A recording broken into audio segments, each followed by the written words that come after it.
बुजुर्ग आदमी ने एक फल खोजा जो जवानी लौटा सकता था। बिना हिचकिचाहट के वह उसे घर ले आया और अपनी असाध्य बीमार पत्नी को खिला दिया। हालांकि अगले दिन कुछ अजीब हुआ। ग्वेन खुद की 20 साल के संस्करण में बदल गई। वह अपने पति को सरप्राइज देने घर गई। जब लाइटन ने ग्वेन को देखा तो वह तुरंत स्तब्ध रह गया। अपने पति के साथ ज्यादा समय बिताने की चाहत में ग्वेन ने उसे भी फल खिला दिया, लेकिन लेने इसे खाने के बाद उसका शरीर युवा नहीं हुआ। इससे ग्वेन निराश हो गई। इसलिए उसकी अगली चाल ने ले को हैरान कर दिया। तुम्हें बच्चा चाहिए? क्या तुम नहीं? शायद तब, लेकिन अब नहीं।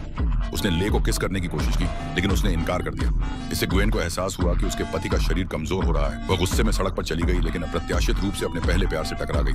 मैक्स। इस पर ले प्रकट हुआ। उसने ग्वेन को पकड़ा और उसे ले जाने की कोशिश की, लेकिन युवा ग्वेन उसके साथ नहीं रहना चाहती थी। वह मुक्त हो गई और चली गई। वह जल्दी से मैक्स के घर पहुंची। मैक्स, मैं हम फिर से एक दूसरे से प्यार कर सकते हैं। हाँ, मुझ पर विश्वास करें। घर वापस ले ने पाया कि ग्वेन गायब है। वह तुरंत मैक्स के घर ड्राइव करके गया, लेकिन आगे जो हुआ उसने उसे चौंका दिया। क्या तुम मुझे नहीं सुन रहे हो?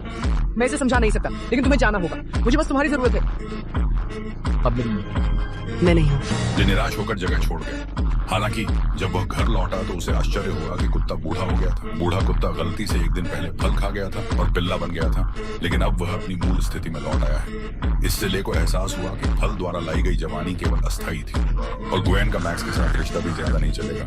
लेकिन बस कुछ दिनों बाद ग्वेन को पता चला कि वह गर्भवती है और उसका पेट तेजी से बढ़ने लगा।